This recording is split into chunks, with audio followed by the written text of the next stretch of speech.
Hi, I'm Tom. I'm Matty. And I'm Lewis. This is the Wigan Way, Wigan's favourite rugby league podcast.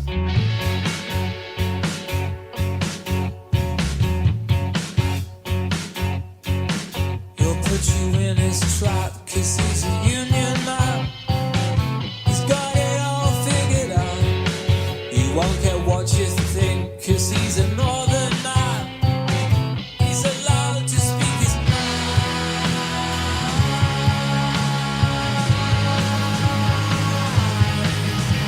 His mind.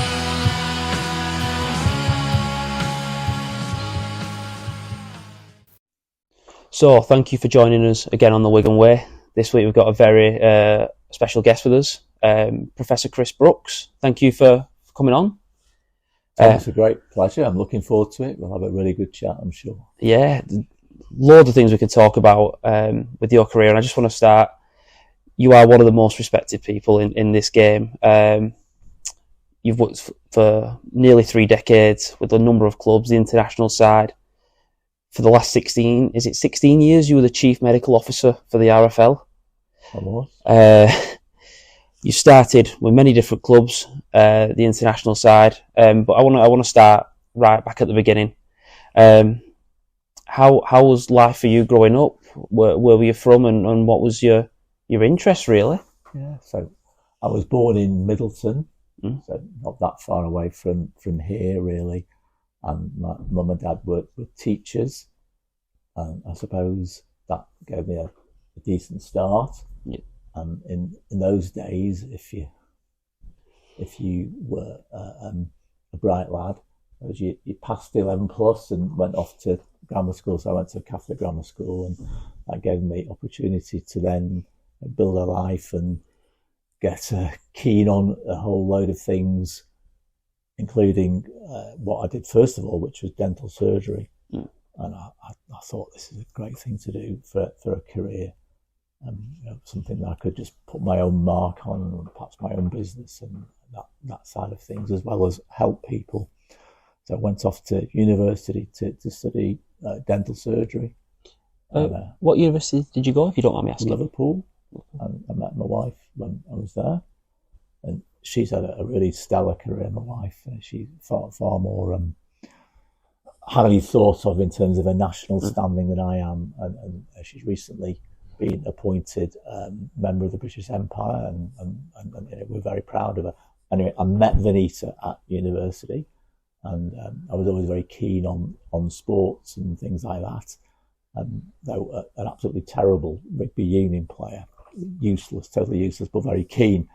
Anyway, I was a bit of a loose end when I finished my course in dental surgery. I qualified in 1983, and I was offered a job in the regional jaw and facial surgery unit at the Royal Liverpool Hospital. I thought, wasn't really expecting that, but it was a chance for me to do something different. So I went to work there, and during that time, I realised that there was something about jaw and facial surgery that I liked, and as a result of that, gaining more experience and things, I then got the opportunity to go to medical school as well.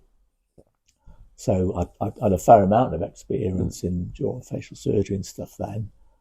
Yeah, I thought to really advance my career, I was going to go to medical school. So I went back to medical school in Liverpool again and studied medicine.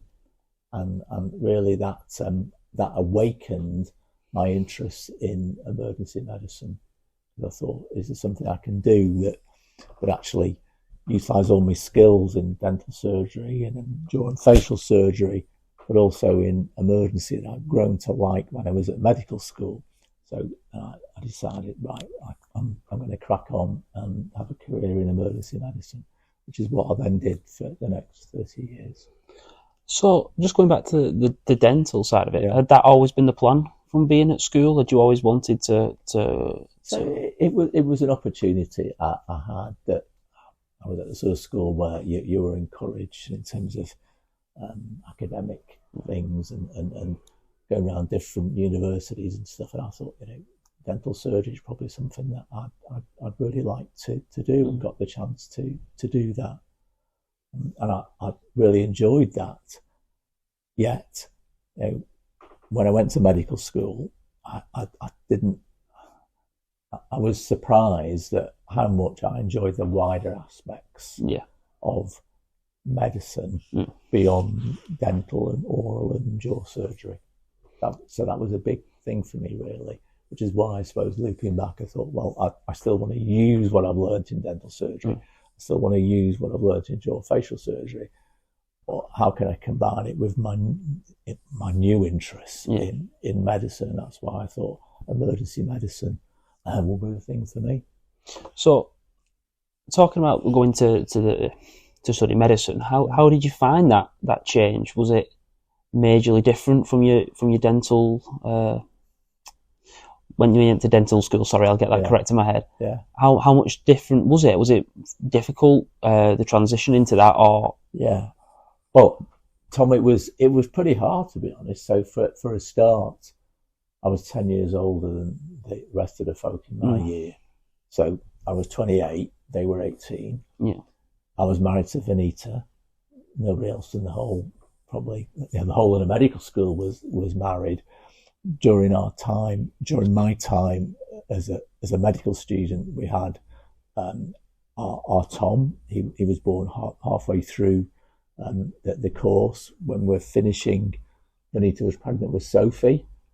So it was different for me because it was important I did well, and it was important that I challenged myself to, as soon as I finished at medical school, to be really focused on that career in emergency medicine, and to become a consultant in that as quickly as I possibly could. So I was very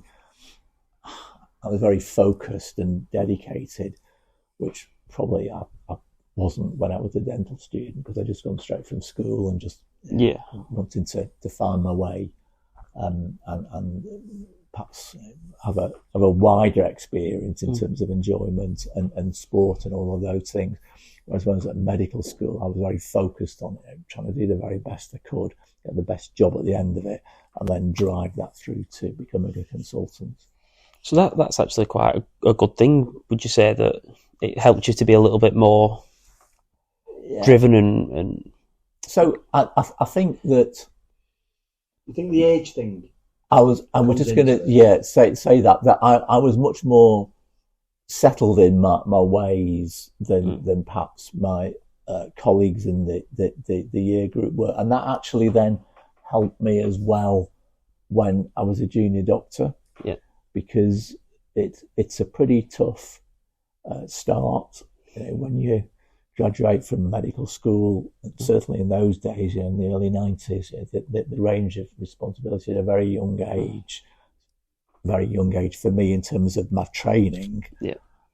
They were huge and wide-reaching, and so being more mature and more settled and having a stable family background helped me, and actually helped me help my colleagues as well. Who, as I say, they were 10 years younger than me, so you can imagine the challenges of being a house officer at the Royal Liverpool Hospital in 1992, wherever it was. It was tough and hard and very different to how it is today, and extremely long hours, and so working with colleagues in that team, being able to help others was an important part of it for me, really. That's really good to hear that helped for you. I just want to ask you, after you finished as doing your degree in medicine, how did you find working as an emergency doctor? Obviously, a lot of challenges there. How was it on a day-to-day basis? So again, that was tough and eye-opening. I'd always, through my work in jaw and facial surgery, I spent a lot of time in emergency departments, because that was a specialist opinion that was often sought and needed. Going to work in Salford Emergency in 1993, again, that was a challenging place, and huge demands and again huge responsibility, yet in an environment where you were supported, particularly by the nursing staff who had seen it all, done that, and could guide you through. Look, again, the fact I was a bit older helped me, because being stable and settled when you're working long hours and in a very demanding environment. Yeah. And Salford in the 1990s was an interesting place, really, and very grateful. I learned a lot very quickly, and that's an important part of my experiences, Tom, because by spending a lot of time seeing an incredible number of patients and presentations and scenarios and being faced with all sorts of things, that really stood me up in good stead for my career. Yeah. Because the vast amount of experience, a lot of medicine is recognition and realising, I've seen that before, I know what it is. And having seen such a wide array of patients then meant that I could remain current for much longer. Yeah. So some of my friends, for instance, they quite quickly narrowed down into a specialty, say orthopedics, and then narrowed down again into one branch of orthopedics, like the hands. Yeah. And so beyond that, they knew nothing really. Whereas I had a very broad church of experience, and that meant that I could still practice at a high level and felt comfortable as a consultant, even into my 60s. Yeah. And whereas others struggled with that because they didn't have that broad church of knowledge which was underpinning things. So towards the end of my career in emergency and that in working in that field, I'd be less knowledgeable about perhaps the most up-to-date treatment. And yet you can look at that very quickly on the search engine on internet, helps you with those things. What that can't help you with, what that can't help you with though, is that experience of actually, I've seen that before, I know what we need to do here, and be able to anticipate what's going to happen with a patient because you've actually seen that and been down that road before. So even though immediate up-to-date knowledge wasn't the same as some of my colleagues, that vast experience meant that actually people often ask me about what would you do here or what do you think about this, because I had that huge experience from the training that I had from an early stage in a different era. See, I find that really fascinating, that a lot of it recognition, and when you start, obviously you've not seen anyone beforehand.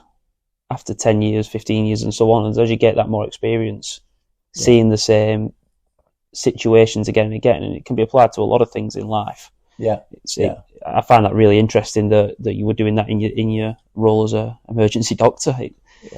Could I just ask you something on that point, and to come into the rugby side of things, Mr. Lenigan, your predecessor and owner, he, in my opinion, revigorated Wigan from a youth perspective in 2008. He did.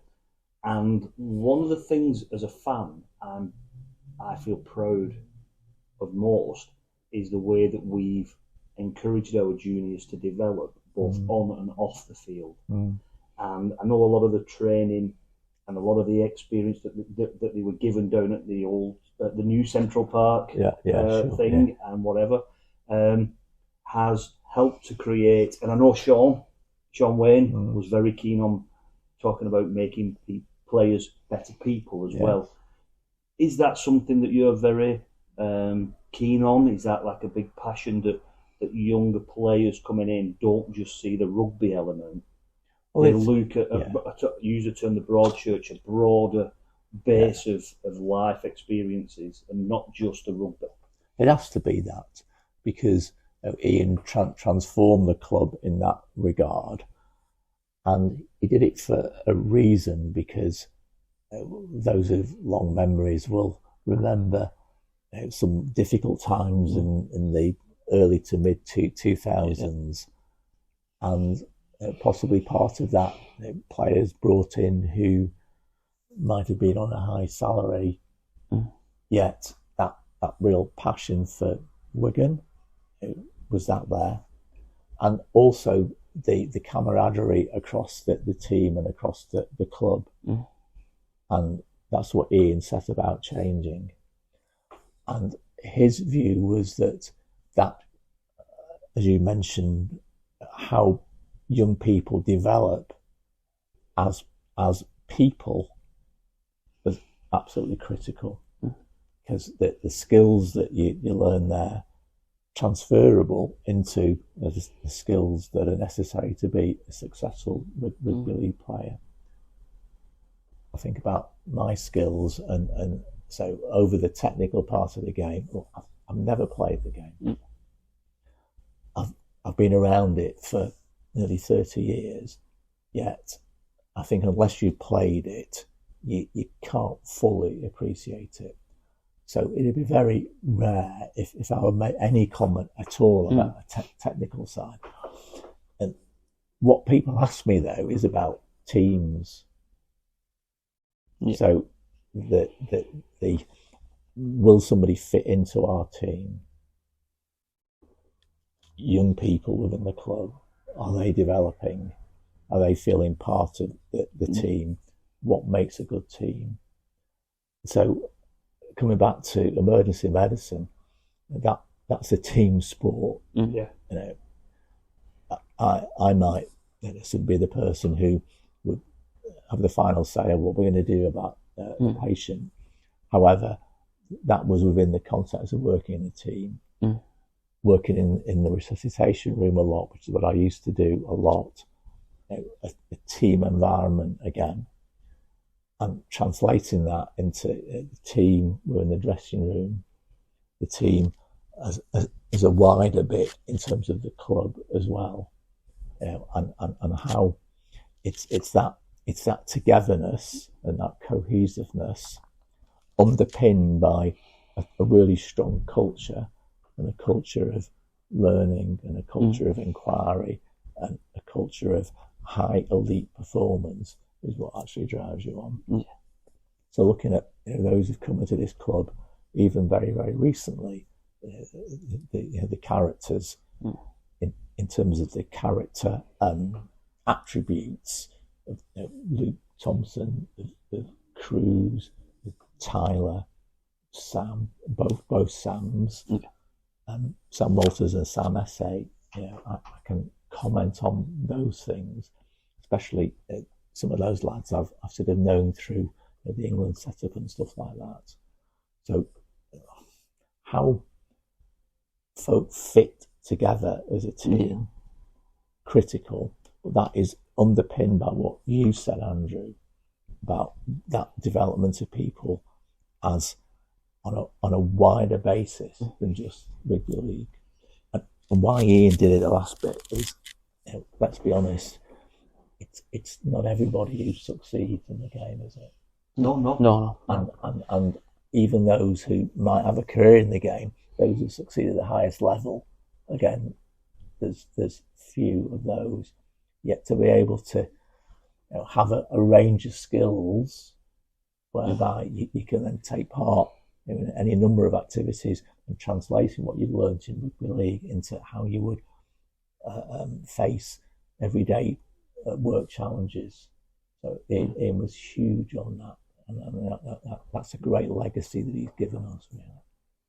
See, that's really brilliant to hear. Before we wrap it up, this section up, and move on to your involvement in rugby league, I want to ask you. You mentioned a love of sports. Yeah. Obviously, you grew up in Middleton. Yeah. Not the most rugby league known area, I think it's fair to say. What sports were you a fan of as a kid? Red or were you a blue? Blue, of course. That's paid dividends in the long run. Yeah, they were useless then in the 1960s. Goodness gracious. So it was football. Any other sports? So my dad followed City. Mm. Yeah, they weren't the best in the 1960s.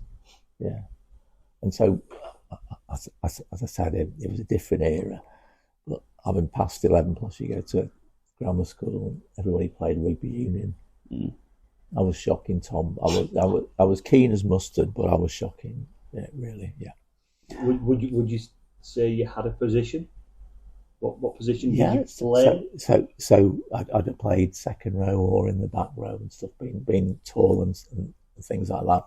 What it did give me though was an interest in what I would call training and conditioning and what stuff. It takes. Yeah, so I started training when I was 13, and I'm near as 65 now, so I'm not going to stop. Yeah, and so I train and keep myself as fit as I possibly can, and I really enjoy that. Now, I'm the worst in the club on the ski erg, but I'm actually all right on some of the other things. Yeah. So for the ski erg, those who listen to this, look, on the ski erg, you have to have a bit of a, as the lads would say, a bit of an upper rig. Right? So decent upper body. Mine's shocking. So I'm really not very good at that. I'm the nadir on that. Tom, was last season, and I had good fortune last season and spent a year after I retired from the NHS getting used to Wigan rugby league and the wider aspects of the business and everything. So I spent a fair bit of time here. I was in the gym downstairs on the ski erg, trying my best, and the ladies who very kindly cleaned the gym saw me go, "Doctor, are you all right?" Which somehow managed to spread like wildfire around the building. I can imagine. And me being totally wasted around that for a long time, particularly by the likes of Jay Field, who heard this and thought it was vastly amusing. So very, very keen on that side of things. But for a long time, I've been just so the listeners are aware, 100% league and 0% union. Good. Could I ask, outside of sport, do you have any interests? I've really got much time, to be honest. I didn't think you would have. Beyond the family, yes, I'm a big family person, also religious. I like that side of thing. I like a bit of gardening very badly. But they're the things. Yeah. Right. Thank you very much. We'll take a quick break and then we'll come back to talk about your time in rugby league. Thank you. Very good.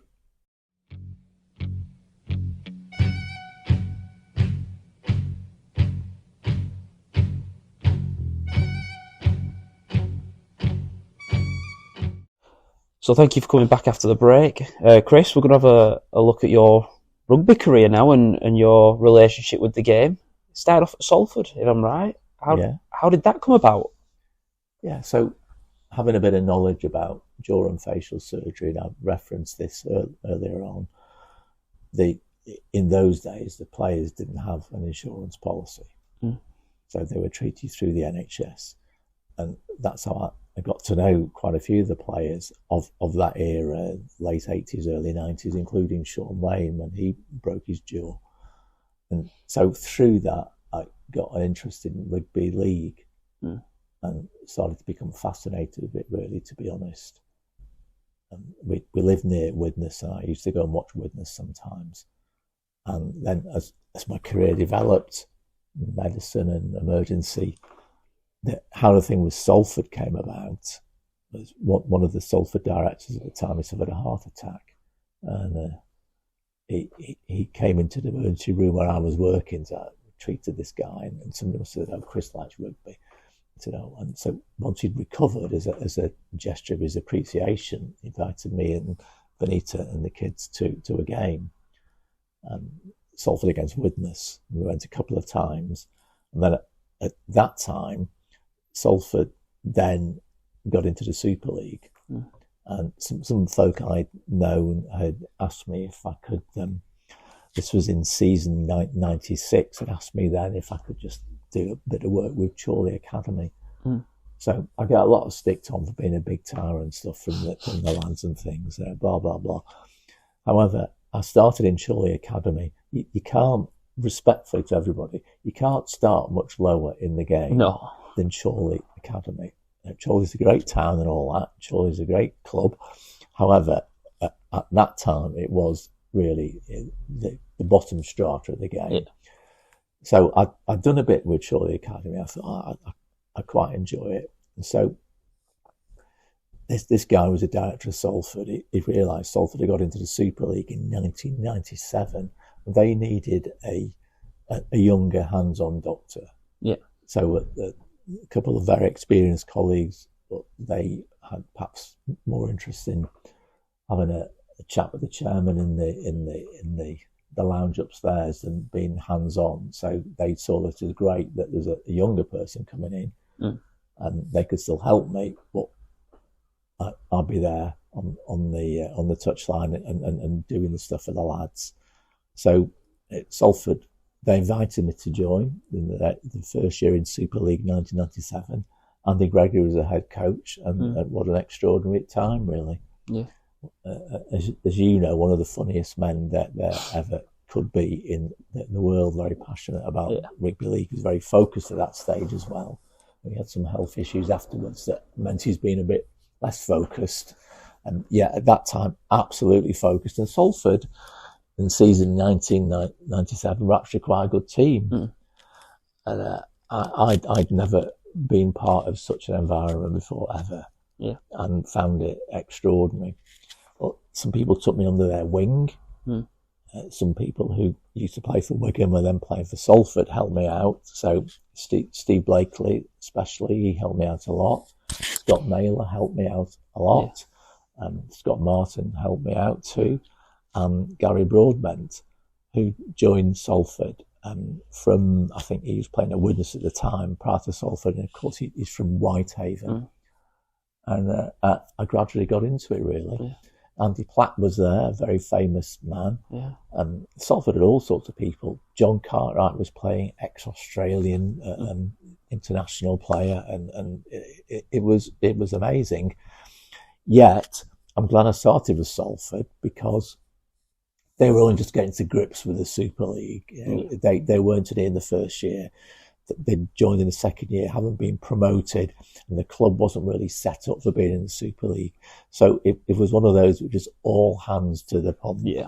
So me, I was the first team doctor, but I was also the academy doctor, the alliance doctor, and stuff for the first team. Linda Aberton, our head physio, she still worked in the NHS. I used to have to try and do bits of physio stuff. It was incredible. Yeah. It gave me a bit like when I was saying about medicine and emergency, a really broad church of experience. The same thing happened with Salford. And we got the chance to, I got the chance to learn in an environment where people wanted you to learn and appreciate it, because actually the whole club was learning. Yeah. Because it, as I said, it didn't quite have that infrastructure that was necessary. But 97 was a great year, and Salford reached the Challenge Cup semi-final. Played against St Helens at Central Park. Yeah. My first really big game. Yeah. I'll tell you a story about that here now. So we're on the touchline, and the game's going on, and even I could see Kieran Cunningham was in his pomp there, so Salford was struggling a bit, to be fair. And I can see him now. Greg was on the touchline in his suit. He had this waistcoat, this crazy waistcoat he used to wear. Anyway, me trying to keep my head down, and I hear him shout, "Doc!" I think I must have misheard. He can't. What's he want? He goes, "Doc!" A bit louder. Thinking, he actually wants me. Is he ill or something? He signals me. He says, "Yonma's struggling, David Hume." He goes, "Get the jab ready." I go, "What's he talking about?" What jab? I had absolutely no idea, honestly, truly. "Get the jab ready." Must have been something from the past that I'd ever been good to sell, So I'm thinking, what on earth? And I remember looking up to my senior colleagues And they were having a glass of champagne with the chairman and sort of lifted the glass up. I thought, oh my giddy aunt here. What are we going to do? I wanted to ask you, so obviously you started then. Did it feel a little bit overwhelming rather than it being, obviously it's still in an emergency situation, but suddenly there might be 5,000 people stood around watching. Did that bring a different type of pressure, or? Yeah, and getting to know the players as well. And it was very different to, say, working in an emergency room. That team spirit and camaraderie that actually went through, you know, the whole of the thing, and that helped me a lot. I mean, Tom, you soon learn when it's Featherstone Rovers away on a Wednesday night. So I learned a lot from the A team. Yeah, and I think I'm pleased now we've got a reserve set up which is going strong, because it gives you experience. So you have to learn and grow up quickly when you're with the A team, you know, at Hull FC on a Tuesday or something, and you know that was great. Yet it was very different to the environment that I was used to working in. And what it taught me was that bit about team spirit and everybody working together in the right way. And Greg was massive about that. He was huge about the team spirit. Oh, right. So your next stage in your career, you got appointed as the national team's doctor. I did. 2001. 2001. It was a big thing. Nobody had done that from Salford before. Sorry to interrupt. Yeah. Could I just ask you a question? And it was something I've been planning on asking. When something like an international recognition happens, a bit like as a player, somebody gets called up into that environment. Obviously, somebody's seen something in you to say that you could play at this more elite level or whatever. Do you think the same applies to yourself? Yeah, it did. To that role? Yeah, it did, Andrew. Do you think that somebody up above says, this fellow knows what he's talking about, he's very good at this? What are those things that separated yourself from others? How it happened was that in 1998 I got the opportunity to be the Great Britain Academy doctor. And like I said to you, I'd done a lot of stuff with the Alliance and the Academy and stuff at Salford, so that was recognised, and worked with Steve McCormack with the Lancashire Academy, and then was appointed as the Great Britain Academy doctor. There was a group of players that, are we still okay with you? Yeah. There was a group of players that were coming through almost a golden age of players.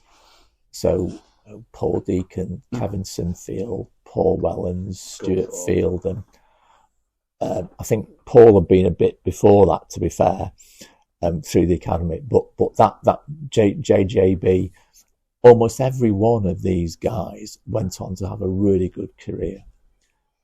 Mike Gregory, God rest his soul, he was the head coach. So I got the opportunity of working in that environment.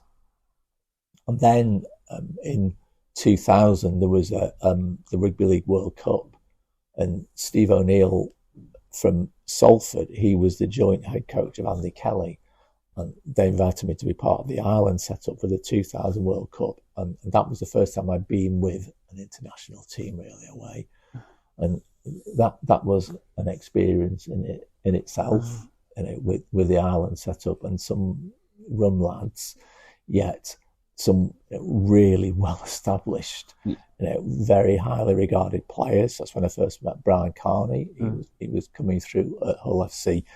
Yet there were, you mentioned Phil previously, the guys he played with at Sydney Roosters, Luke Ricketson and Kevin Campion, absolutely top line NRL players who are part of that team, as well as Barry McDermott and Chris Joynes and these guys. And so I suppose again a bit of experience there. And I have to mention Steve Prescott, God rest his soul. He was the star fullback of that team, And then in 2001, what happened was that Great Britain, as it was, then had run through a bit of a sticky patch, and so for the first time, the national body appointed an overseas coach, who was David Waite. And David came from Australia, and his view was he just wanted the best people for the job. And so Focus said, well, there's this lad who's been through the academy, and some of those guys had graduated, like Kevin, into the first team with Great Britain, and Leon was another one. And I think they'd said, well, this our doctor from the academy, we respected him, and a bit from Ireland as well. So I got the chance to be the doctor. And it was a massive thing, Tom, because nobody from Salford, to be fair, had ever been as part of that environment. And I'll just give you an example of what that was like. So, I said about the alliance and the A-team and all this stuff, how I learned from that. But I also learned from the academy, and I learned from the GB academy, because you're out from your club environment and you're in a new place, so nobody really knows you. Literally nobody knew me in that setup. So I remember we were in the GB Academy, so Mike Gregory's there at Chill College, where we set up for training and stuff. And he goes through his staff, and he says, and the doctor is Chris from Salford. And the whole room looked round at me. Salford? What? Because they were all the lads are from Wigan, Morrington, Leeds, St Helens, from Salford. Yeah, I was very proud to be from Salford. Yeah. Working with Salford. Yeah, but that took me out of that environment into this. Right. So when I became the Great Britain doctor, again, there was a bit of that as well. So he's from Salford. How's he going to manage with the top players? Yeah. So I had a couple of lucky bits, one of which was around the fact that David Wade had said, let's have this game between Lancashire and Yorkshire. Yeah. I can't remember what they called it. But War of the Roses. Yeah. Something like that, Andrew. And so this game, I'd just been appointed as the Great Britain doctor. So this game is at Leeds, Headingley, Lancashire against Yorkshire. And there's a newspaper thing on the wall there, because it was a very important moment. And Paul Sculthorpe, he collided with JJB's backside. JJB's a good friend of mine. He's got a very, very big, firm backside. And Paul Sculthorpe split his lip horrendously. And it's a bit like when you work in emergency and you're a junior doctor and you go to different places as part of your rotation. It's a terrible thing to say, but you're sort of wishing that something bad happens so you can show that you're actually competent and know what you're doing. So Paul, a very handsome man, has split his lip all the way through. Oh, what am I going to do? So I'll sort it out. And in those days, teams didn't have big staffs.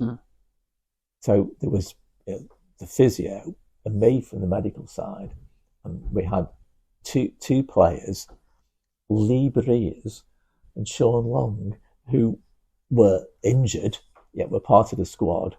And I had to say to them, as it says on that piece on the wall, are either of you scared of blood? Because I needed somebody to help me.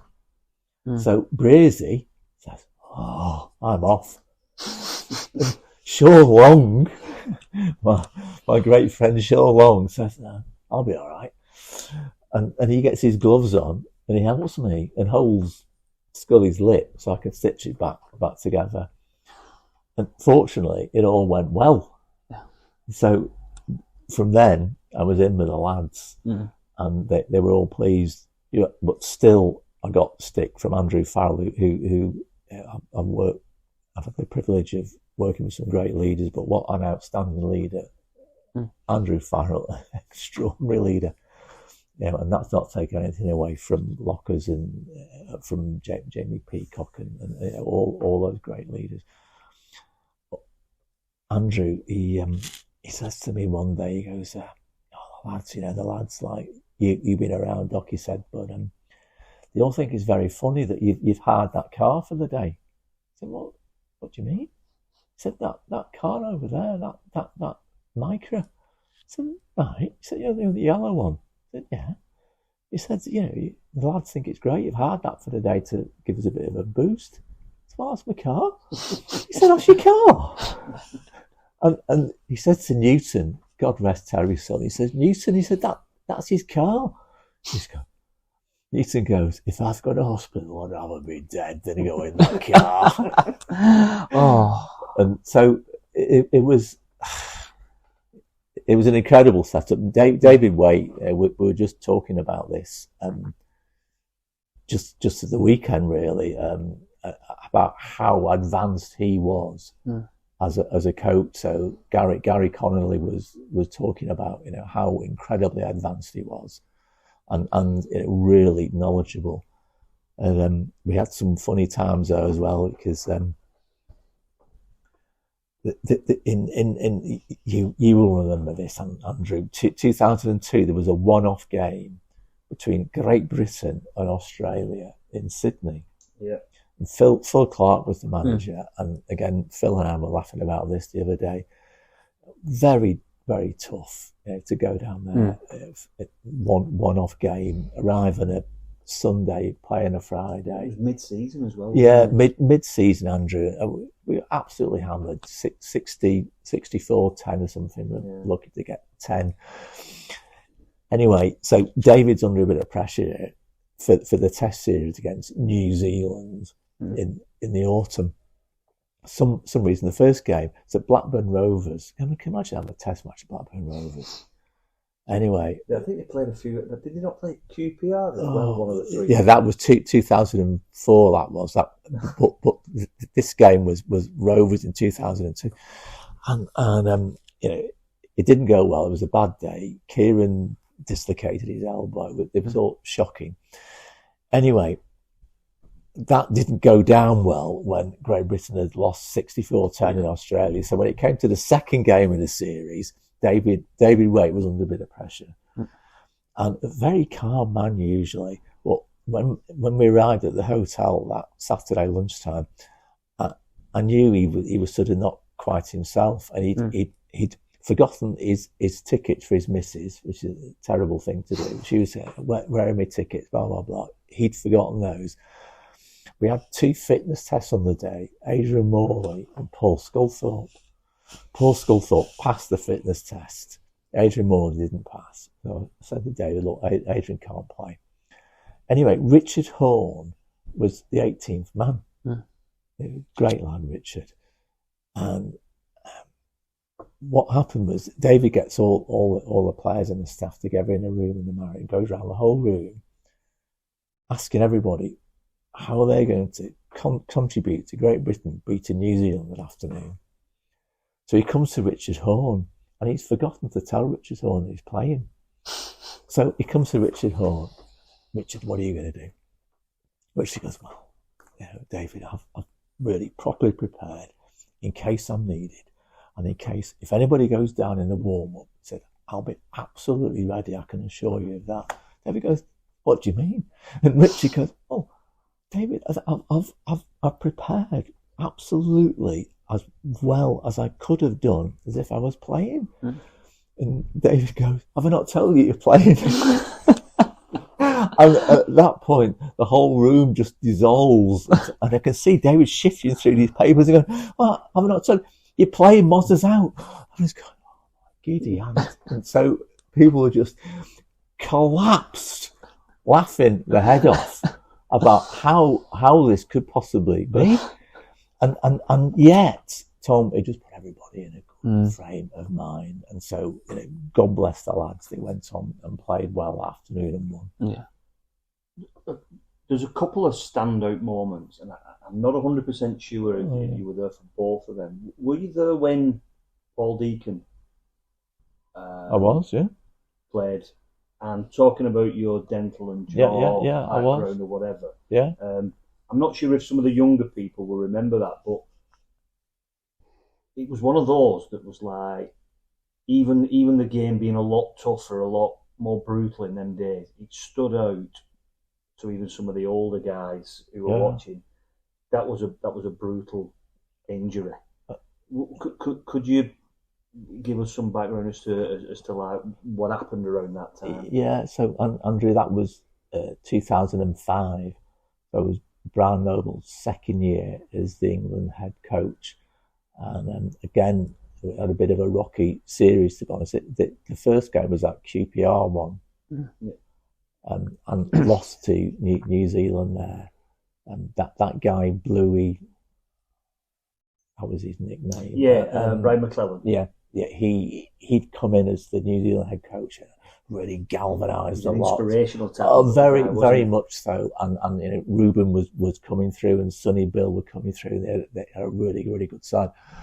And anyway, we get to it was a Tri-Nations, so Australia, New Zealand, and Great Britain. We get to the second game against New Zealand, have to win this game. And again, it's at Huddersfield, and Nigel Vagana caught Paul with a stray arm in the middle of his face.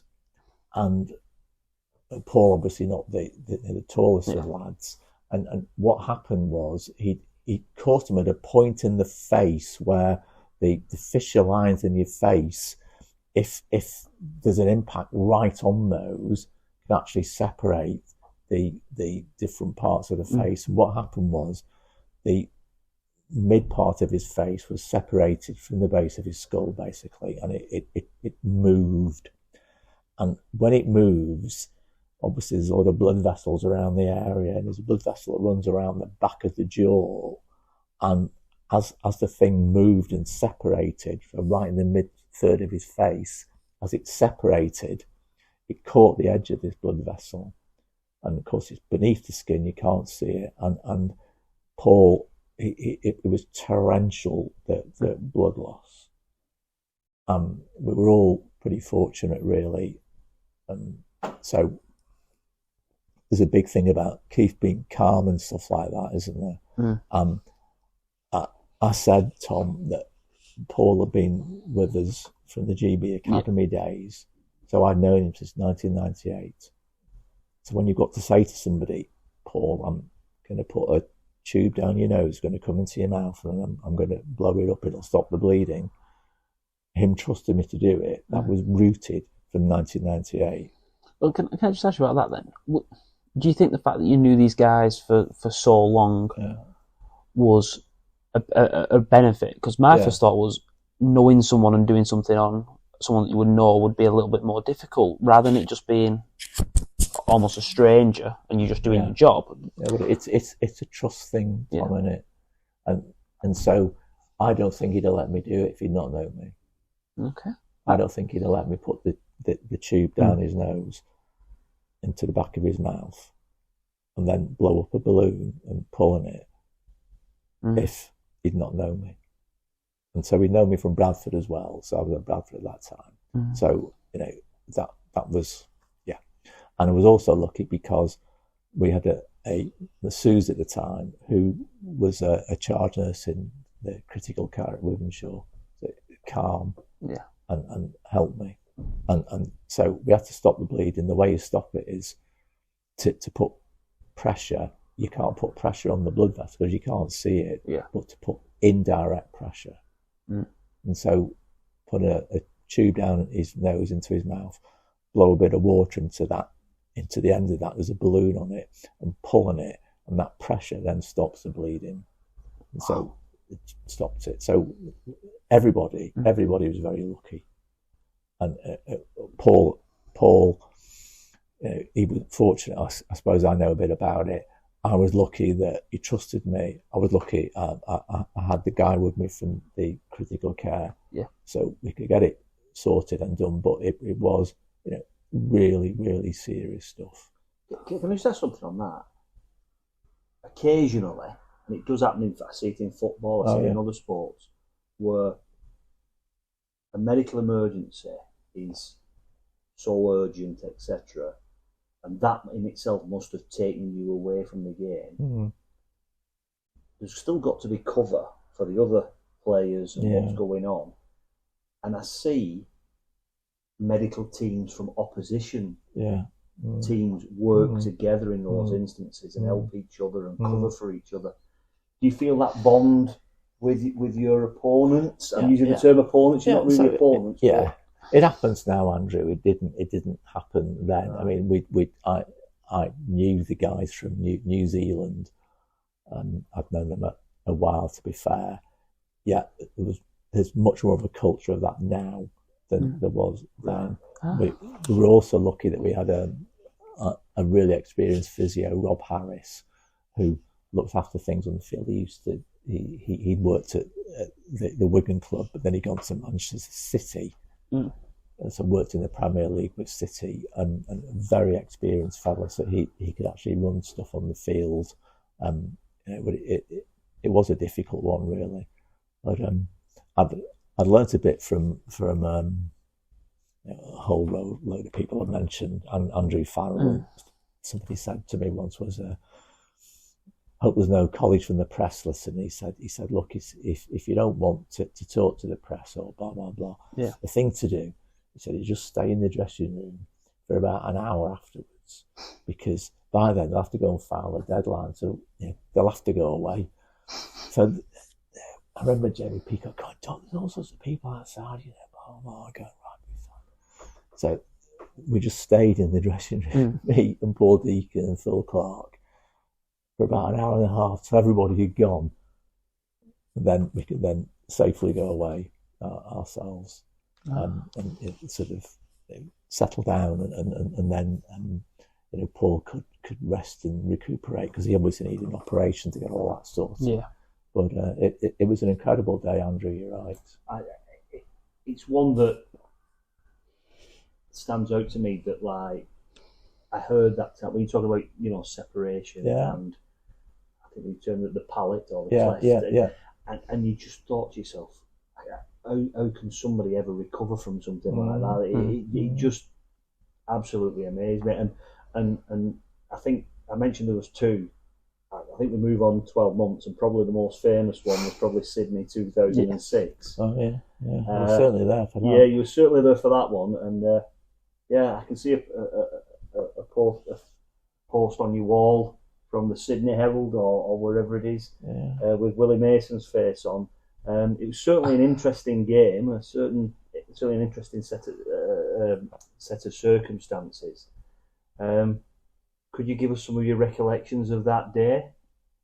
Again, extraordinary scene. So Brian was still the head coach of Great Britain, but gone, and it's hard. It was hard, that Tri-Nations, because you play. So any of the Tri-Nation series, you'd play something like Australia, New Zealand, Australia, and they consecutive Saturdays. I also could never understand it. When we was in Australia play New Zealand and get a game out of the way, so that when you played, they'd get a week off.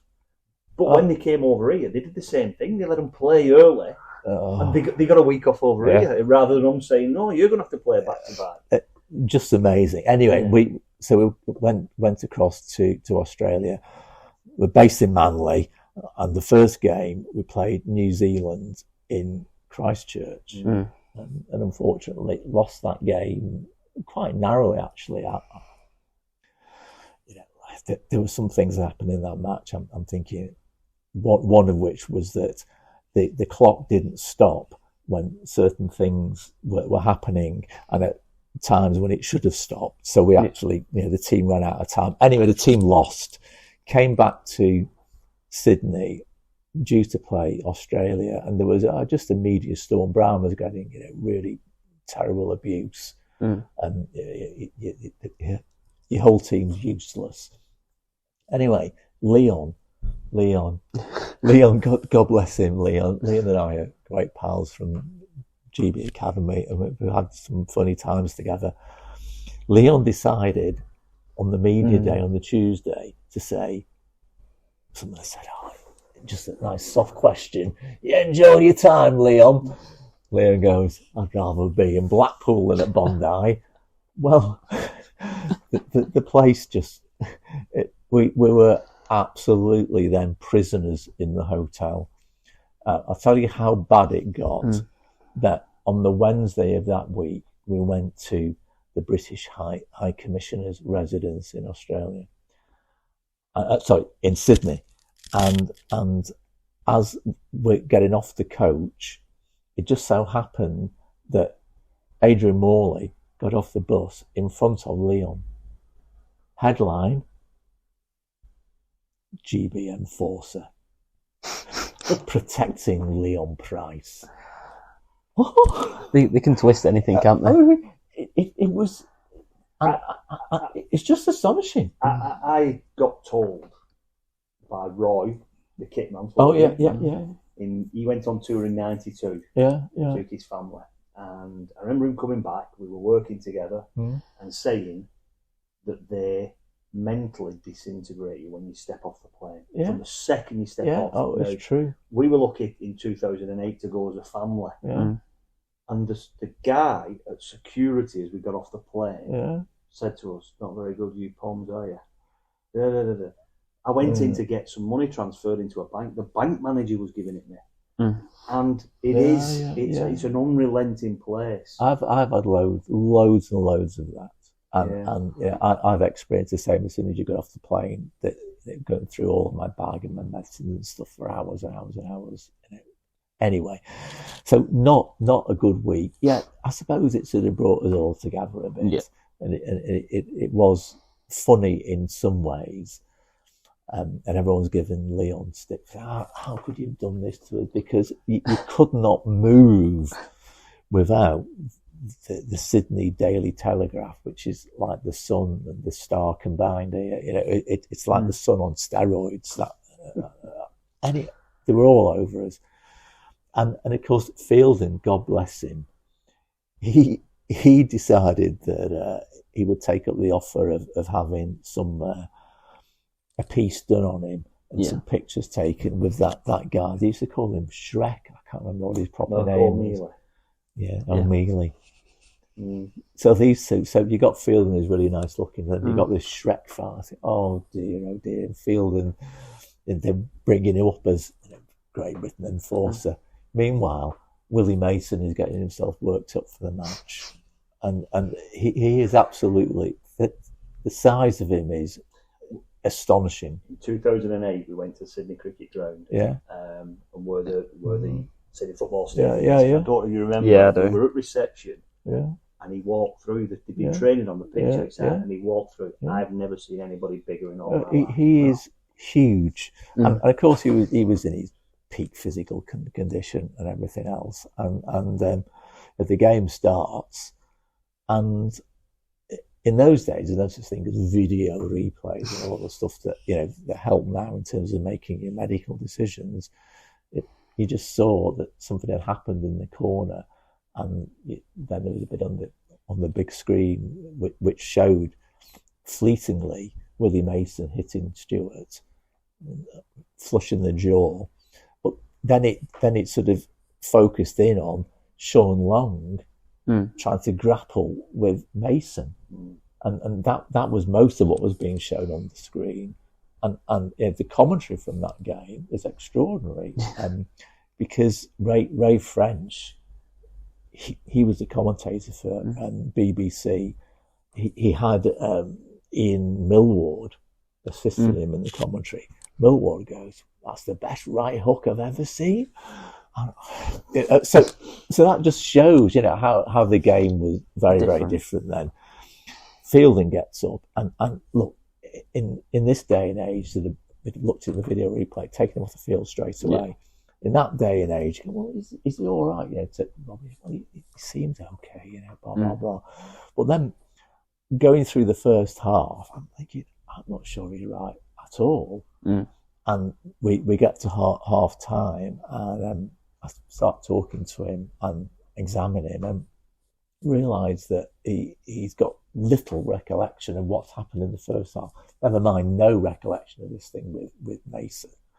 And so I made the very popular clinical decision to remove him from the field, and had to go and explain to Nobby that he couldn't take any further part. So of course Nobby was delighted with that, and so there was a bit of a set to between Nobby and I around this. And so, well, he's not fit to return to the field of play.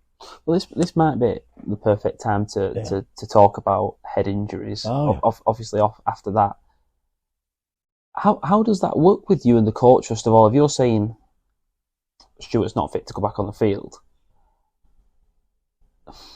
I'm not saying can he ignore you, but I presume back then there was a lot more chance. So no coach is going to be pleased with that news, are they?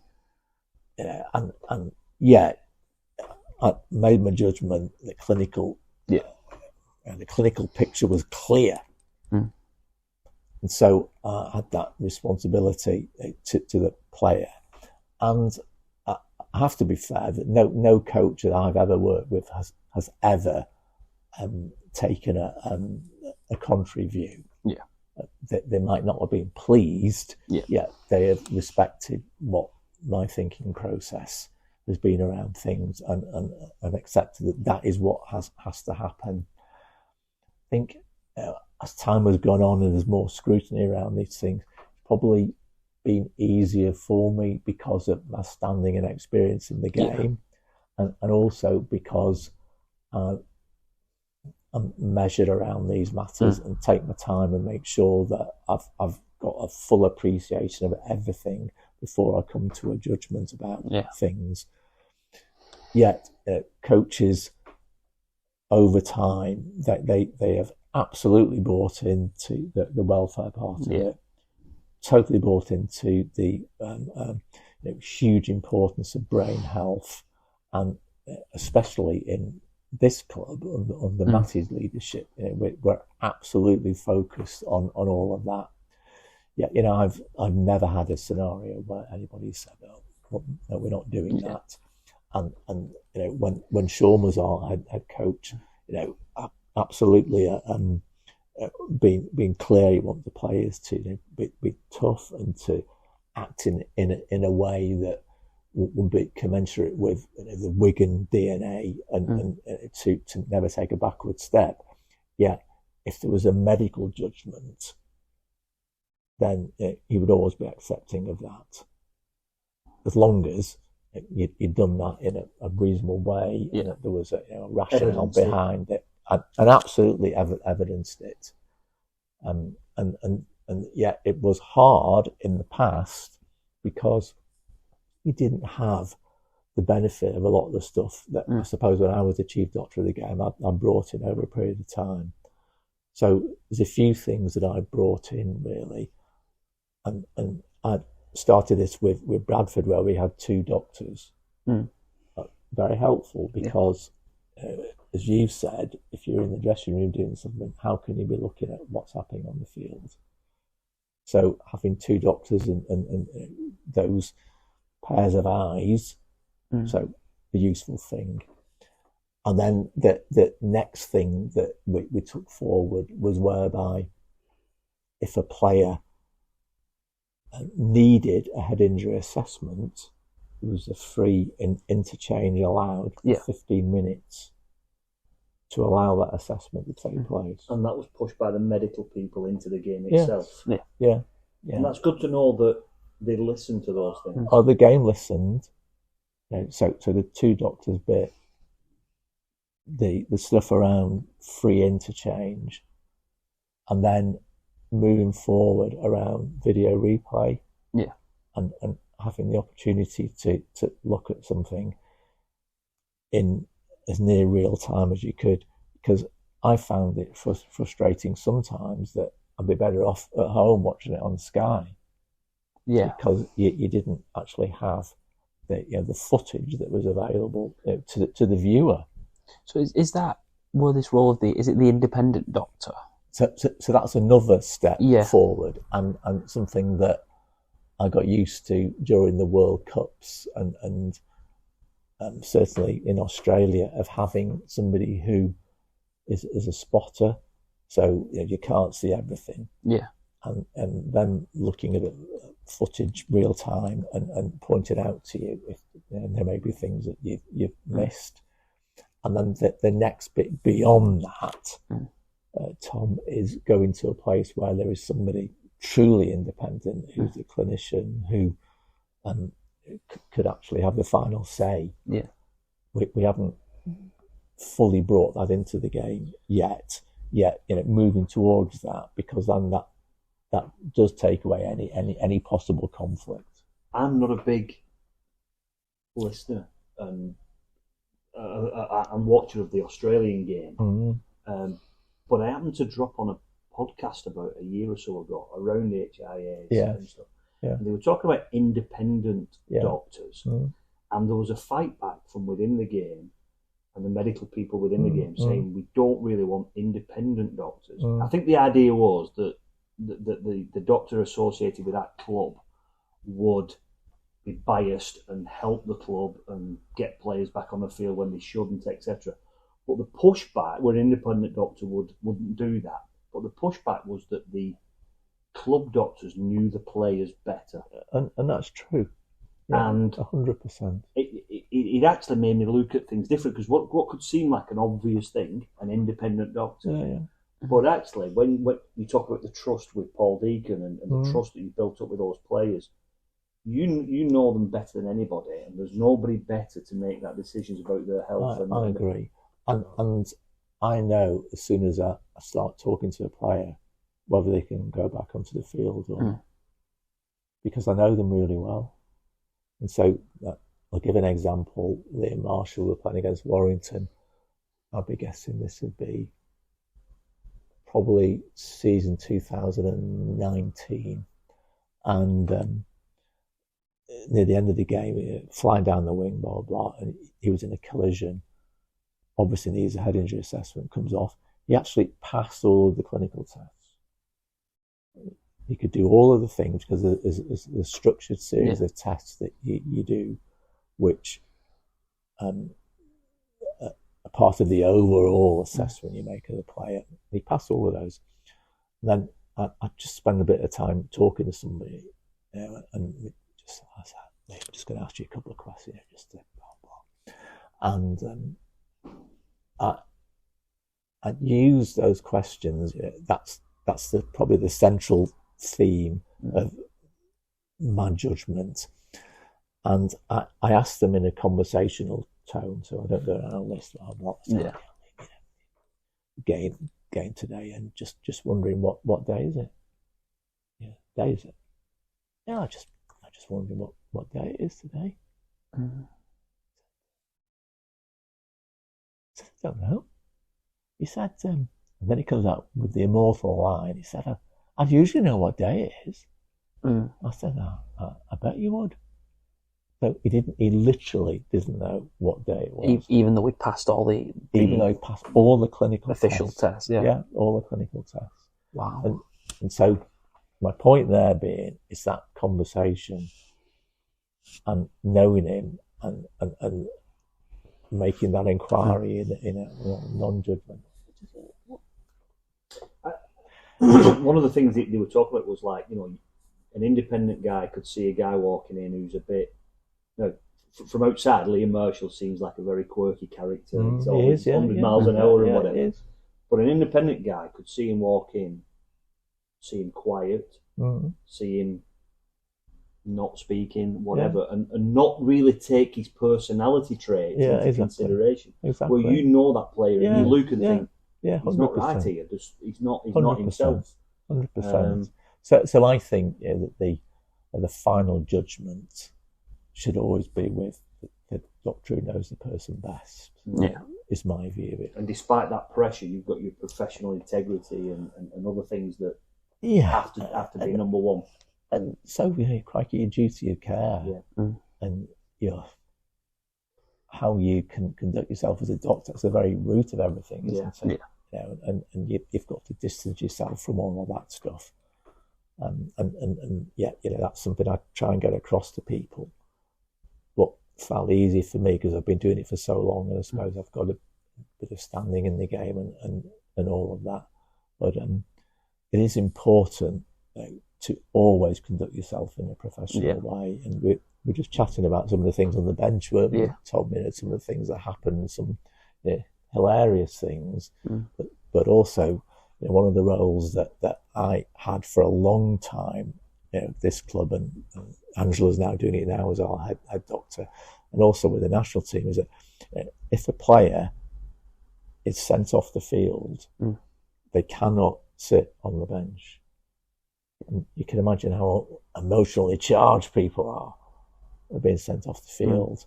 And we recognised a long time ago that probably the safest person to approach and the person that respect is me, as not part of the coaching staff, not one of their fellow players, not an official, and to say, you need to come, are you all right? You need to come to the dressing room, and to get them into the safety of the dressing room. So around that, there's some funny things though. So your man, Michael McClure, probably my best friend in the game. We were at this club together for a long, long time. He was coming through the academy when I first started in 2007, and so we're playing same as on Friday. We were playing the Saints at the DW, the JJB as it was then, and it was a playoff game. And what happened was, we were playing Saints, and for some reason Michael late tackled Lafranchi, and I mean, the game had gone to the other side of the pitch, and for some reason Michael had decided he was going to tackle Lafranchi and completely wiped him out. And I remember James Child, he was the touch judge at the time, coming on waving his flag, and James, a great fella really, waving his flag until the game stops. Michael, of course, sent off. So you think, oh my giddy aunt. So Michael is very focused on the game when he plays, and he's absolutely got tunnel vision. So I managed to get him off the touchline, off the field, and into the dressing room. Sorry, into the manager's room, which is the room opposite the dressing room. I've got this well-versed routine of what I do then. Michael, are you all right? Oh, yeah. Would you like a towel, a wet towel? Yeah, a wet towel on. Would you like a drink, Michael? Yeah. Perhaps we could see if we can watch the match on the screen. Yeah. So things are starting to settle. So we're doing okay. And there's a knock at the door.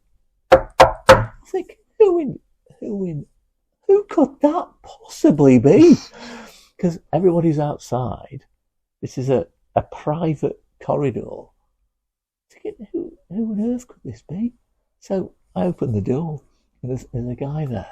He's got this official badge, and I said, "Who are you?" And he said, "I'm the official World Anti-Doping Agency drug officer." I said, "Right." I said, "What do you want?" He said, "Your player's been selected for the testing process. It's very serious testing process, and everybody buys into it. It's not the bloke's fault. He's just doing his job." I said, why are we doing this now? He said, I said, he's just been sent off. He said, well, he's been selected and everything else. And he said, and he might have taken an illegal substance. So I said, well, it's not done him any good, is it? He only played for 5 minutes. Even the bloke saw the funny side of that. So I said, just give me a minute. Michael goes, what's that? I said, what, now? I said, oh man, another wet towel, another drink. Oh, yeah, bring him in. These things can spiral out of control. There's another of my favourites, a very good friend of mine, Willie Isa. He had the 50 stitches in his lip. And Willie Isa, he playing Warrington away. And it's a lot of friends at Warrington. One of my best friends in the game is now the head coach, everything. So we think very highly of Warrington. Yet when you're there as a staff member, you sit in the crowd. So there's the dugout, and then the staff, beyond those who are sat in the dugout, sat in front of the dugout, the staff and the players who are not playing sit in the seats behind, and you are literally in with the crowd. So I can't help but think some people actually buy their ticket by that area, so they can actually give stick to the. So it's all highly charged, and it's often a close game, isn't it? So Willie's playing, and he was sin binned, and you think, oh crikey. Anyway, Willie's coming along the side of the pitch, and walking back to the sort of dugout area, and I see him starting to have this conversation with somebody in the crowd. And it's getting a bit more heated. And the next thing is he's walking towards the crowd. I'm thinking, oh my giddy aunt. So there's some steps that lead down the side of the dugout. Often our players sit there, and if they sort of been subbed or whatever, if somebody said, I can't remember who it was, I sort of pushed him out of the way and jump over him. I've never got down to the pitch side so fast in my life. Willie, you doing? Come here now. And the match commissioner said, looking at me, come in now. Go in and sit down. Because he would have been in the crowd. Yeah. And the consequences of that. So always looking, seeing what is going on and what could possibly happen. Another of my favourites, your man Frank Paul Nuasala. With a short yet checkered period at this club, and a good lad. We all got on with it and stuff. Anyway, the team's playing Hull FC away, and Michael's playing, and I was a bit late getting there. Doc David started and stuff, and I'd been working out, and I was a bit late getting to Hull. Anyway, I sort of get there about 10 minutes after the start, and Michael's in the dressing room with Doc Dave. So he's been knocked out. I think he collided with Liam Watts or something.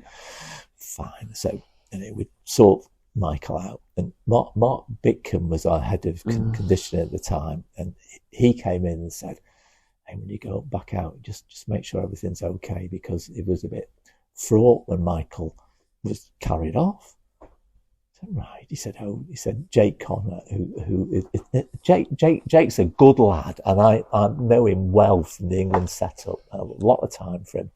He can get a bit worked up on the field, and apparently it was something about he'd laugh when Michael was carried off or something. So anyway, go back. Everything's fine in the first half time. Out we go again.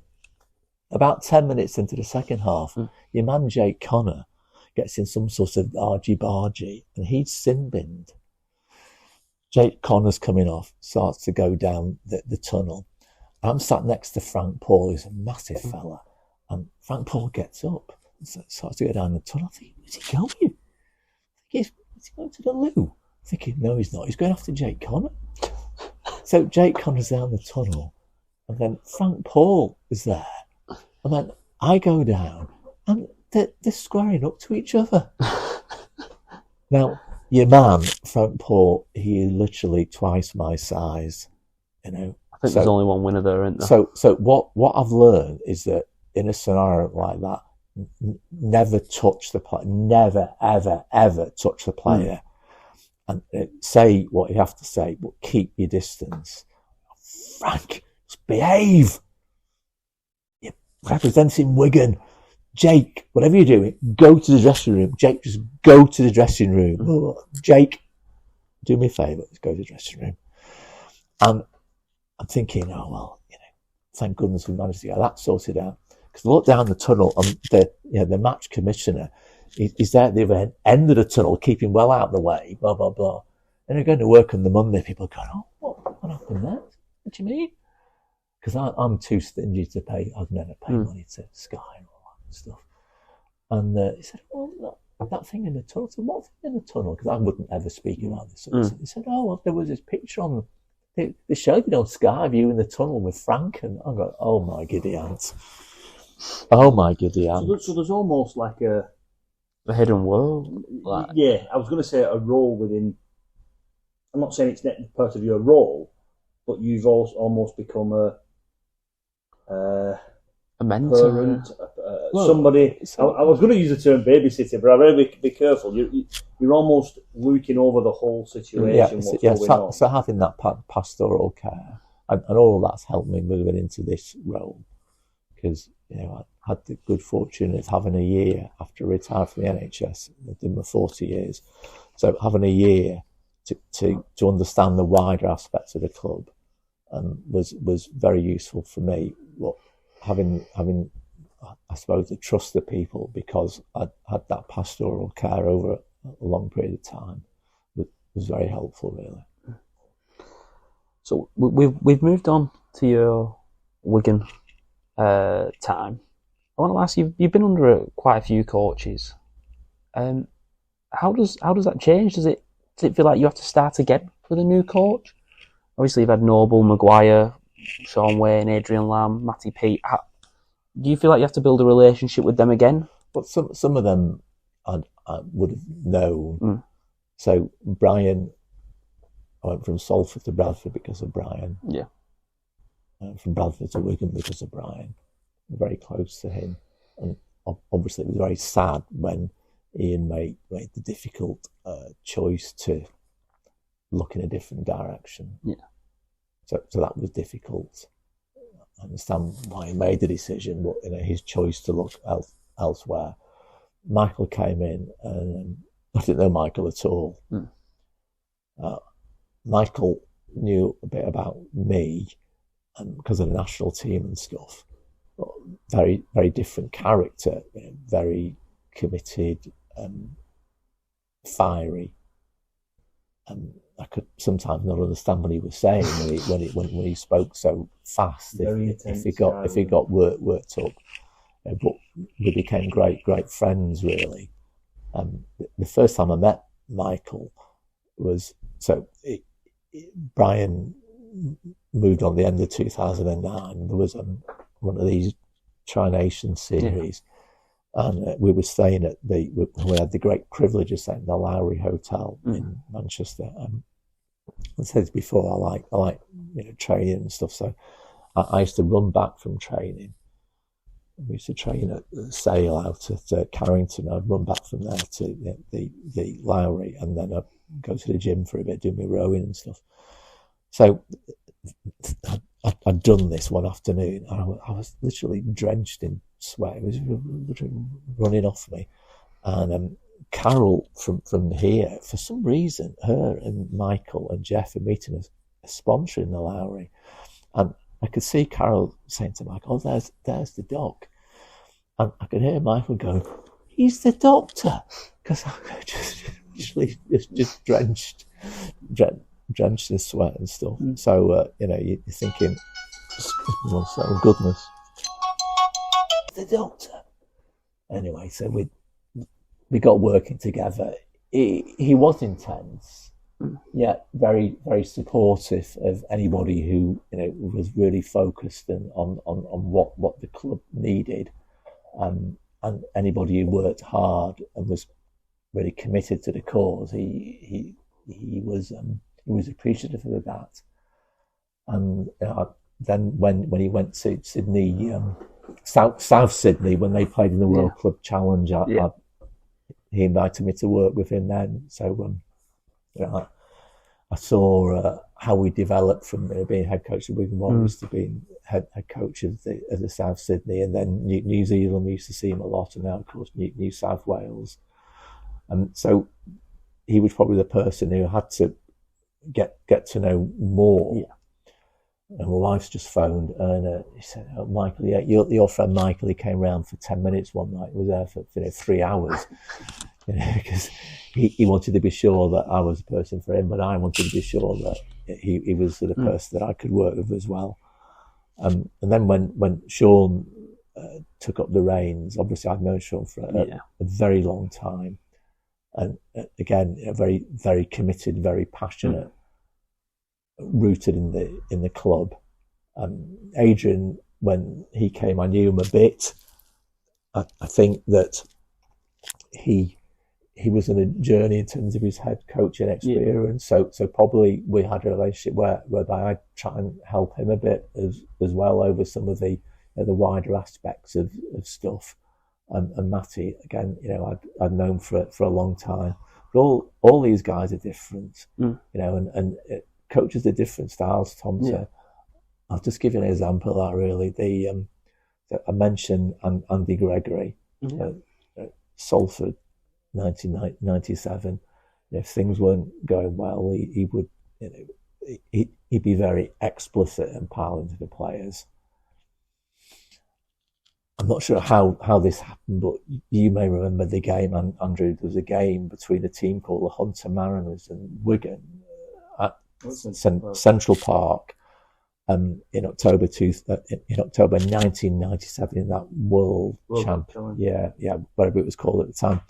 And so the Hunter Mariners, I don't know if they heard about this. I mean, they got me to work with them, and I was engaged to work with them for that week, and they were the victim of the most appalling refereeing decision at the end of the first half of that game. So I thought, half time there'd be all hell let loose and everything else, and actually it wasn't at all. It was just very quiet, business-like, and that episode was not even mentioned. And it was just about, okay, how are we going to win the game? Yeah. And nothing about, it was a shocking decision. What can we control? Yeah, what can we do? All that. So there's totally different styles of coaching, and Matthew's very measured and considered in what he says and does in the dressing room. Sean did something that Matthew now does as well, which is Sean, he involved the players in discussion, so he'd ask Lockers, what do you think? He'd ask Tommy, what did you think? And then bring all that together and then collate it into, well, here's the direction we're going to take. Matthew's a bit like that guy I said with Hunter Mariners, Graham Murray. He's cerebral and thinks, and it is about, well, these things have happened. There's a couple of technical bits. Here's how we're going to win the game. And so folk have got different styles. Really, I'm probably going to take this opportunity to go on one of my little pieces that I always talk about when we're in the pub having a drink and whatever. That the public perception of Sean Wayne is this angry, he'll get you to fight for everything and whatever. But purely by luck, coincidence, I found myself sat one seat away from him at an away game at Witness. I got these seats through corporate. And what amazed me was how quiet and how considered he was. I think he only spoke 3 times in the first half and maybe twice in the second, with a very clear message. Tell George to do this or whatever. And from knowing Roy, who'd been in the dressing room with him, he said he's very, very calm, very considered. Where Michael Maguire had this much more amenable face to the public, but he said behind the scenes he was a lot tougher, a lot more intense. Oh, he was. Could stoke the fire up about it, and I don't think people give Sean Wayne the credit he deserves for how he thinks about the game and how he applies himself to the game. I'd agree with that. And there was a lot of unhelpful chatter, wasn't there, when Benny was sent off in 2014? Sean had got the guys a bit more overwrought and revved up within the dressing room. And look, to be honest, what the thread of conversation in that dressing room quite close to kick-off was Dominic Manfredi going on holiday with his girlfriend, and how could he treat a lady nicely on holiday? That was the topic of conversation with a young player who was with us, and how would you treat a lady nicely on the holiday? And can we give? And not this public perception. Can we give some advice to Dominic? And it was it was all about that, and us keeping calm and just having this conversation, because again, the dressing room, it's a business-like place, and it's just like any other workplace. It certainly isn't one of these places where everyone sort of getting worked up and banging their head against the wall and shouting and yelling and screaming. It just doesn't happen. It's a place of work. Just as I wouldn't shout and yell when I was in an emergency, well, people don't do that. When the players come in, or just from about 7:30, it's an 8 o'clock kickoff, that's different, and people getting focused, not in a way that is one whereby emotions are lost, because if they are, then unfortunately things can happen which are not commensurate with getting the best result for the team. Yeah. Just before, I think we're going to go on to your change of role. Yeah. Before we go on to that, out of your time, first of all with Wigan, and secondly in terms of your international and another club career, is there a moment, a victory, maybe even the way that you dealt with a situation or whatever, something that a highlight that stands out above everything else that you think to yourself, yeah, it's worth it, I'm so glad I'm here at this point, or whatever? Yeah, I mean, so to pick one, I understand after 30 years, but we're talking about Wigan, and Wigan is very important to me, and I could never work out in my own mind when Great Britain and then England used to train at Leeds. And we trained at Leeds Rugby Academy for a long time. And I used to feel fed up on the way home. I think, what? I'm a pretty positive person. Why? I've just got this feeling inside me. And actually, it was because so many times in Wigan, being to Leeds in matches, elimination games, and lost. And tragically, in over the time with Brian, we had lost so many semi-finals, Challenge Cup, twice, 2007, 2009, at Leeds, Super League, Grand Final playoffs, 2007, 2008, 2009, the dear St Helens away. And so when we actually won it in 2010, that was a really, really big moment. Got over Leeds in that semi-final, didn't we? We did, having lost here. Yeah. With the Danny Maguire incident. And the famous thing with but I think they'd already also knocked us out of the cup. Yes, they had. Lee Smith scored in the last minute. So I knew Lee Smith pretty well from the England setup, and as soon as he got the ball, I go, don't let him up, please, not him. And so. I don't know if you're aware of this, but to the fans, there's another moment for that as well, because an actual bog brush got thrown over the away end from the houses at the back into the Wigan crowd, and they all call it the bog brush moment, where it just came over and Lee Smith was on the wall and he was celebrating. It was a killer moment in the Challenge Cup that year. So that for some reason that the team had to get changed at the other side of the ground, underneath the south stand, and that was unusual because the dressing rooms then and are now are underneath the main stand adjacent to the cricket pitch, and then of course you've got to walk back across the field and then under the south stand and into this dressing room, and that was Michael's first big loss.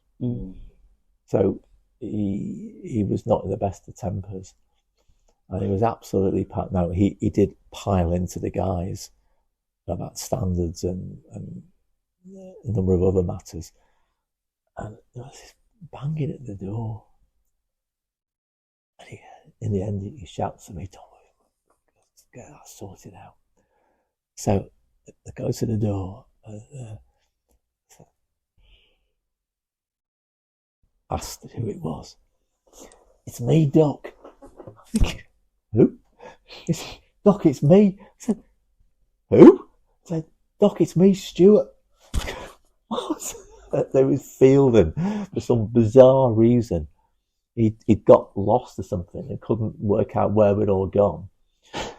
And he was outside. He'd go, "Let me in," because all these Leeds fans were walking past. It was literally a public area, and all these Leeds fans were walking past, giving him absolutely abuse.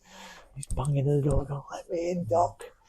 So specifically, the semi-final victory the grand and final. The grand final in 2000. Yeah, so the grand final against St Helens was very, very important for this club. And I remember Joel didn't used to say very much, but he stood in the dressing room that day at Old Trafford, and he says, "Listen," he said, "how bad will it be for the next door?" Because I think they'd lost 4 or 5 grand finals on the run. They'd already lost 3. So they won in 06. So they won in 06, and so they lost 7, 8, 9. Lost to Wars and then lost the league again the year after. So he said, "This is their fault." He said, how bad will it be next door? I thought, well, that's a really good comment, that, Joe. Paddy Richards ruptured his Achilles. He made a difficult half time. There were people injured. We had to patch up and stuff.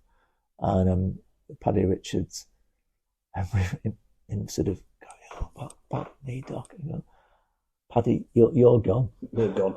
I was going to say, I'll sort you out after half time. You're gone. I've got to get this done. There must have.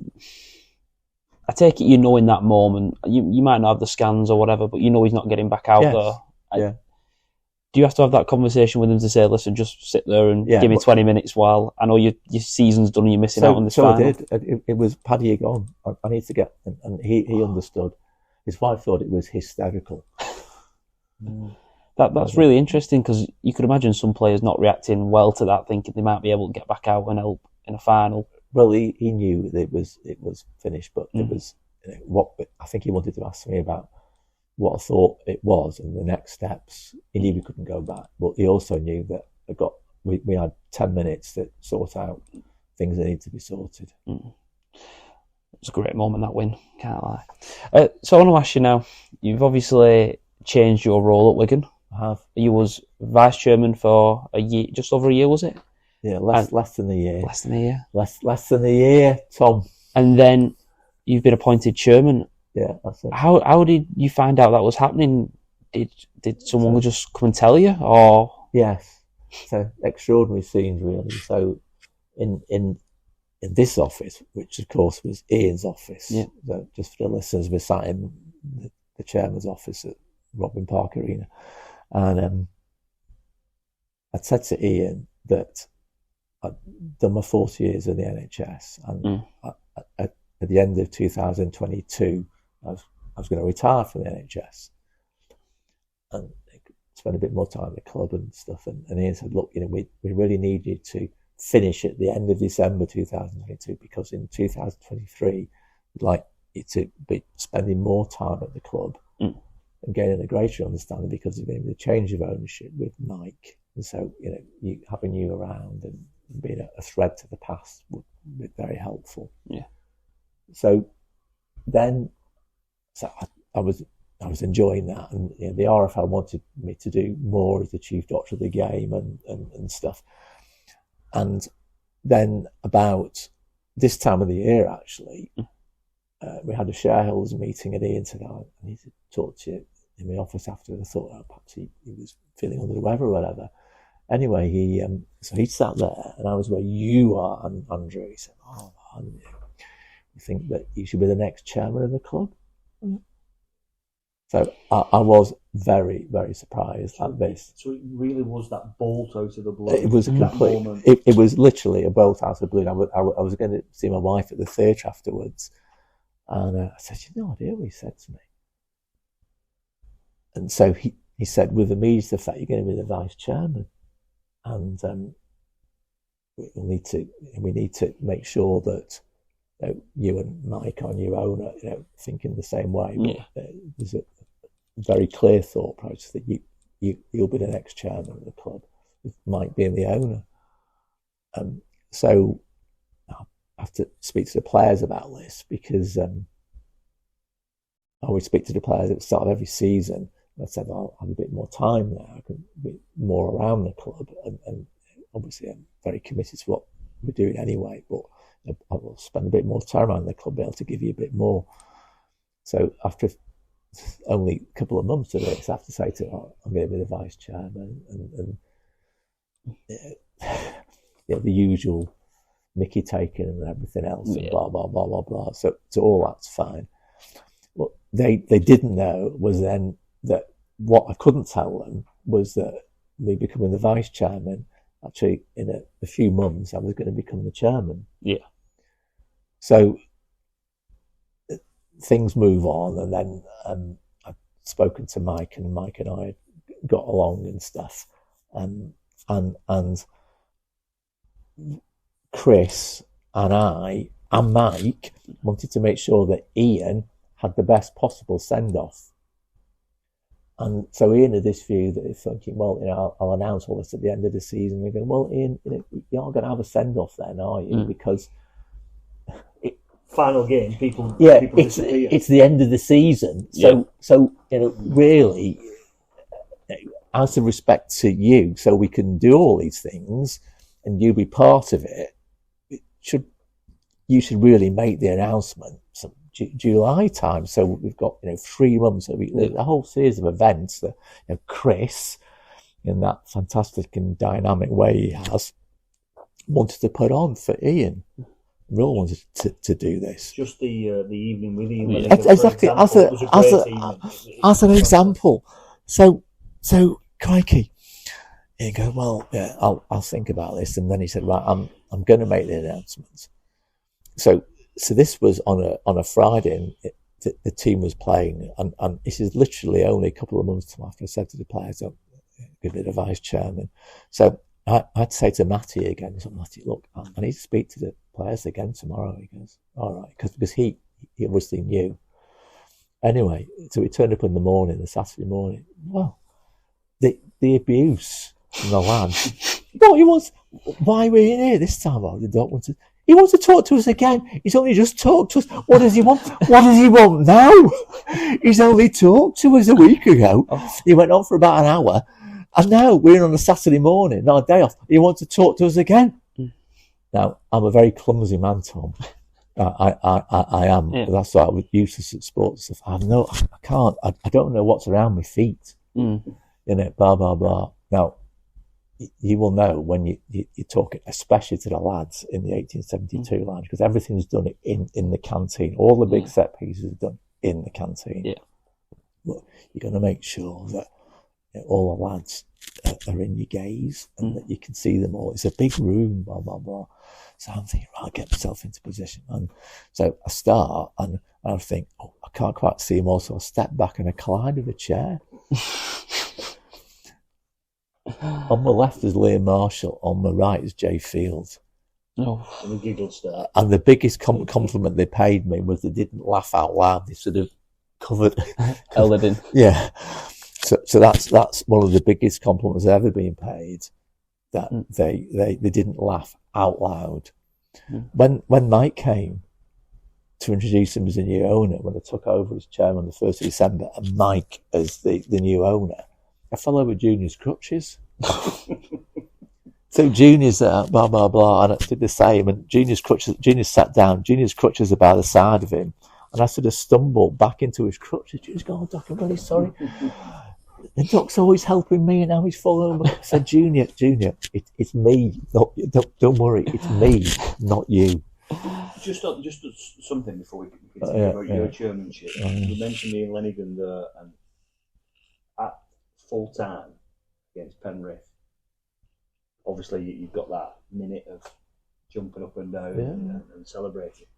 The first thing that was, cohesible that people could hear, I just said, I hope Ian Lenigan's here. Yeah, well, he was. I subsequently found out that he was here. He was? Yeah. Because although it was 2-3 months after his chairmanship, I think it was, along with the grand final, the league leaders, the cherry on the cake, and he struck me as such a humble man, and never rose to the bait of when things weren't going quite well. Yeah. He kept his counsel, and I think that was a really good fitting send off for him. Yeah, so he was here, and as you can imagine, I always say a few words of welcome in the chairman's lounge, and obviously great privilege to welcome Ian and Kim, his missus, and Simon, his eldest son, to that game. And Simon and Ian came down to the pitch afterwards, and they were part of all of the celebrations and stuff. So that was great. Yeah. Well, before we let you go, I want to ask you one thing. Okay. You've been in the role now since the 1st of November. Yeah. how have you enjoyed that, and what are your ambitions in the role? I think. Yeah, so look, I really enjoy the job. It's a great privilege to have that contact with the fans, passionate people. I'm equally passionate and can sense that connectivity between the fans and the club and the town. Yeah. So for me, absolutely three things. So first and foremost, for this club, our fantastic club, to have the deepest connection with the community of any elite sporting club. Yeah. And to use that connection to really shift the dial, and to shift the dial on inequality and exclusion, and use the passion of our players and that fierce pride they have to really make a difference. Yeah. So that to have that deepest of deep connections with the community. Secondly, to have our club, so Robin Park Arena and the stadium and our club as a whole, a place where everybody feels welcome, irrespective of creed, irrespective of colour, irrespective of how much money you've got. Everybody to feel welcome and to be rooted in the place, and a place where we can all be proud of the club and the team and the town, and for a place really that the memories, all these memories we've spoken about in this great conversation, all those memories, that they're part of that place. Yeah. And so that's, again, really important to me, a place where everybody feels welcome, a place we can be proud of, and a place in which our memories can be rooted in making great memories together. And the great memories, the third bit about Wigan Rugby League and all of our teams, LDRL, PDRL, wheelchair, women's, academy, reserve, first grade, all playing in the Wigan way, panache, with style, flair, and in a manner that we can all be proud of. And hopefully we'll win things as well. Yeah. But it's that style of play, the Wigan way, it's in our DNA. That's the thing that I want more than anything. But it's in that order. It's a community, a place where everybody's welcome, we can be proud of the memories. And thirdly, the team, the style, the teams and the style of play. And then I think that all that connectivity, that'll be how we can bring everything together and galvanise and be the catalyst for success. We've got an absolutely dynamic CEO in Chris Radlinski, a famous man of this parish. We're really fortunate to have him. We've got coaching staff signed up for long term now, rooted in that pride, representing their families and the town. And we've got an owner who is absolutely committed to what I've said about the community. He wants to set the stamp of his ownership and his stewardship on making that difference in the community, and that's maybe a massive focus of what we as a board will be doing. Because unfortunately, in our town, inequality and exclusion, it's all too prevalent, and any number of attempts have been made to shift the dial. And I'm convinced, and Chris is convinced, and Mike is convinced, and the board are convinced that actually this club, and also his ownership of the Athletic as well, that synergy, can make a real difference. And that is what we are about. That's brilliant to hear. That's amazing. That's exactly what we want. I think that's probably the perfect place to leave it. Yeah, and just Tom, just to thank the fans, because I said to her missus about taking on this role. I thought about it very carefully. It wasn't one of those things where I said, "Oh, great, yeah, that'd be good." I did think about it very hard, and the support of the fans and how everyone's got behind me is hugely appreciated, and that's something which gives me great confidence that as I just make my steps into this role, following a true legend like Ian, it's not easy, but the support of the fans being much appreciated and welcome and really helping me move forward. Yeah, I think that's obviously reciprocated from the fans. We're thankful for everything that you've done previously and everything that you're now doing in this new role, and we hope it continues. So thank you very much for hosting us. It's been brilliant. Thank you. It's been a pleasure to speak to you, and thank you. Best of luck. Yeah. All right, Andrew.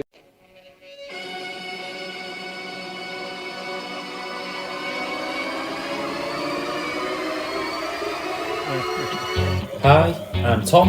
I'm Matty. And I'm Lewis.